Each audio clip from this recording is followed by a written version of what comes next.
What's up, YouTube? Capital G here, checking out those Cybernetic Horizon leaks. Looks like the amigos have got their hands on the sets. We now know a bunch of stuff that is in it that we shouldn't know already because that's how leaks work. And I think that almost everything will probably be revealed within the next 48 hours. There is still, if I'm not mistaken at this point, one OCG import slot that we don't actually know. So for all of you guys holding out hope for Ostinato and, something like Fight for Patchwork, there is still a little sliver of hope out there for you guys, but don't get your hopes up too much. I feel like Konami is just memeing us at this point with Fight for Patchwork and Ostinato and some of the other cards that we still haven't gotten to TCG. Anyways, first up we have the Sky Striker Hayate. This card is super rare confirmed, and it's interesting. I feel like this is going to be one that you probably don't see that much of. Definitely not as much as Kagari or Shizuku. This card, it doesn't provide any like tangible card advantage like the other ones do. This is one that lets you direct attack, and then you get to drop a Sky Striker spell into the graveyard. I believe if it does battle damage, I mean, that direct attack ability can be useful, especially in the late game, but Yu-Gi-Oh! So early game focused right now within the first couple of turns. I feel like this is not going to be one of the cards you see splashed in the, Sky Striker Trick Stars or, the other variants, whether it be Goki or Spiral. If you're like splashing in just Hornet Drones and engages, I feel like you probably aren't going to run this card. A lot of those versions don't even run Shizuku, and that card gives you advantage during the end phase, but most people are converting their Sky Striker Link monsters into the extra what are those things called, the Nightmare monsters anyway, so like they don't even use Shizuku that much, and she actually gives you a card. I feel like people probably won't run this one, but super rare, so it'll probably be a super cheap card. We got the Palladians. Their ace monster or their boss monster, the Big Link 3, is ultra rare. This is a fantastic card. Not only does it give you a huge beater, I know it's only 2000 attack, but as long as you get it linked up with some other things, it's going to gain the attack of monsters that it's linked to. It's the only dude that can attack on the field, but it doesn't matter because with their field spell, you can attack all your opponent's monsters. You can give this this big guy piercing ability. I feel like this was definitely deserving of an ultra rare slot. And anytime you got a brand new archetype, their boss monster should probably be like an ultra rare or a secret or something like that. Unless the archetype's just complete garbage, I feel like Palladians have potential. I think that they're going to be overshined by like Goki because this deck actually has some really good 2-card combos, but they're nowhere near the 2-card combos of Goki. Goki 2-card combos are just like, all right, get the Isode and just auto win the game. Extra link your ass out of it. The Palladian cards aren't nearly that powerful. We also have their field spell, which is a super rare, and it's really cool. I look back on this artwork.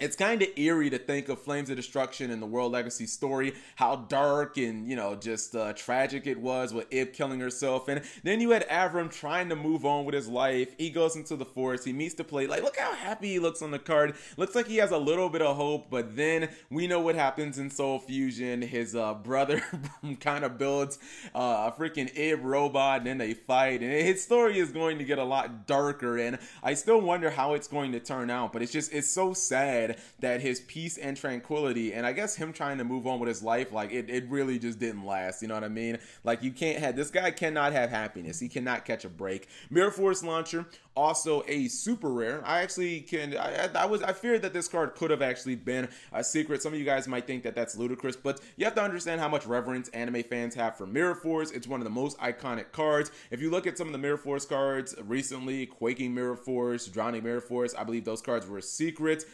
And even like the Blazing Mirror Force, like Konami doesn't really give us Mirror Force cards as like super or rare. Generally, anything relating to Mirror Force, they're going to make it like an ultra or a secret rare. So just because this card isn't actually a Mirror Force itself, it does actually recruit Mirror Force, and it has Mirror Force in the name. So I thought that there was a potential for it being a secret rare, which the anime fans could have made like a $10 card, but as only a super, I really think that people will only play this on like only play it on like anime decks, or maybe somebody will make like a Mirror Force deck, which will actually be kind of cool. You know what? I might actually do that. Bring back 4K deck profiles with the Mirror Force deck. Next up, we got Noble Knight Custodin. This card is super rare. I don't know if it really deserves it because there are other better Noble Knight cards in this set. The 1900 dude is better. The Custodin XC is much better, but who knows? Maybe Konami will make like I think they might make Custodin XC like a secret rare or something like that. I mean, this card's okay for what it does. It does special summon itself out of the hand.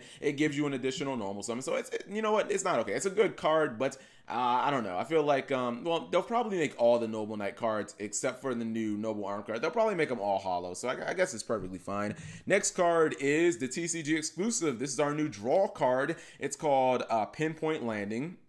It's a continuous spell. It says if exactly one monster is special summoned from the hand to your field, you can draw one card. You can only use this effect of Pinpoint Landing once per turn. During the end phase, if you have not drawn a card from this effect, send this card to the graveyard. So, all right, this card is interesting. It does let you draw a card every single turn, and as far as I can tell, it can actually activate during your opponent's turn as well. So if you're playing something like Ghost Tricks, where you can summon Boo, or some of the other monsters like the little snowman dude, if you're summoning those during your opponent's turn, you should be able to draw. I also believe your opponent can trigger this card as well. What I mean is, if your opponent kaijus you, as far as I can tell, it meets the condition. A monster was special summoned from the hand to your side of the field. It does not say from your hand. It just says from the hand to your field. So I believe that kaijus would actually trigger this. The problem is the same problem that a card like, what's that card? Supply Squad has. Cards like this just don't see a lot of play. You could possibly even throw Shard of Greed in this mix. When you play this card immediately, it is pretty much a neg. It's a neg 1, because yes, it's still on the field, but it's like when Tinky's on the field, that doesn't provide any actual advantage. If you just put this card on the field and you pass, like, it's not providing any advantage until you actually special summon. It doesn't really do anything. And there are lots of archetypes that can do that. Performages and Dark World, definitely. You got Beige and all the other dudes like Silver Gold that should be able to activate this card a lot, or basically every single turn. But really, until you get like 2 cards out of it, I don't think that it's really worth it. And when you have a world where you have like Pot of Desires, you have instant gratification where you can activate Card of Demise and draw 3 cards, or draw Desires, or draw 2 cards off of Desires. I just feel like people are not willing to wait around for cards that could potentially give you 2 cards if you can play cards that can just instantly give you 2, especially when you look at how fast Yu-Gi-Oh! Is right now in decks like Goki that can extra link you. Trickstar, they flip over Scapegoat, Candina, it's basically GG. So I don't know. I just feel like the game is a little too fast for this card. Maybe in a slow format it could possibly see play, but I just feel like if Supply Squad isn't seeing play, then this card isn't going to see play either. The Gladiator Beast Link Monster is also it's just a rare, and it's in this set. I understand why some people are bummed out that this isn't Needle Fiber or Cherubini. I feel like it's kind of unreasonable to expect Needle Fiber at this point. I still think Konami's going to use Needle Fiber as a push card for a really big set that they're trying to sell. I feel like they're going to talk about it before the card actually is revealed. They could actually do the same thing with Cherubini, especially considering Burning Abyss actually won UK Nationals. Now the Burning Abyss hype is kind of building back up. Yeah, this card, like, even Gladiator Beast fans, if I'm not mistaken, aren't even thrilled about this card because it's basically just a glorified Ermatis, but I mean, they had to give us the card somehow, and it's not like they made it a high rarity. They didn't make it secret rare or anything like that. It's just a freaking rare. Anyways, next card. We have a better draw card than Pinpoint Landing. This is Celestial Observatory. This card is actually secret rare. Now, because it only works with level 6s, it is kind of limited in what decks you could play it in. I feel like you could play this in, I don't know, Heretics or Hazy Flames or something like that. A whole lot of Zexal decks. For some reason, Zexal was really interested in level 6s. But if you're running a deck that has a lot of disposable level 6s, this is a great card. It being secret rare, it could be like a $10 card just because it is so strong.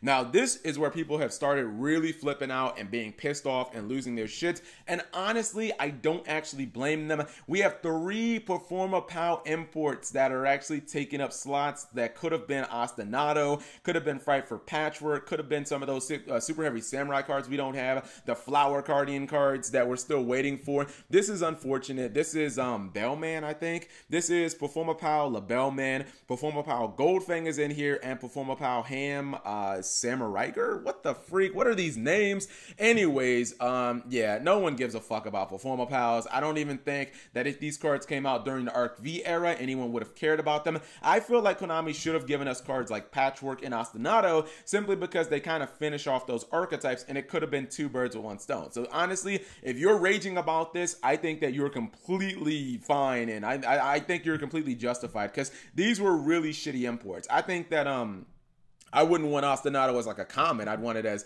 probably a ultra rare, but whatever. I think people will just take it at this point. Then we got some love for you darts fans out there. Man, how long did this guy was in what, Yu-Gi-Oh! Season 4? You guys realize this card should have came out during the DM era like 15 years ago? Like, what the fuck, Konami? They're just giving us this card. I get so many Divine Serpent Gad duels that it's kind of ridiculous that this card 15 years later, 15, 16 years later, we're finally getting it in the TCG, and it's like, dude, this is a Season 4 card. We should have had that. But then again, I guess with the Valkyries and all the other stuff from DM that they're finally giving us, I think it makes a little bit of sense. For the most part, that's kind of it, but of course, when we finally find out what that last TC or that last OCG import is, I will inform you guys. Only if it's something spicy. I'm not gonna lie. If it's another shitty Performa Pound, I'm not gonna make another video about it. But if I don't know, if it's Ostinato or Fight for Patchwork or some other card that people have been waiting for a long time, or if somehow it actually is Noodle Fiber, which it won't be, that would be the most expensive card in this set.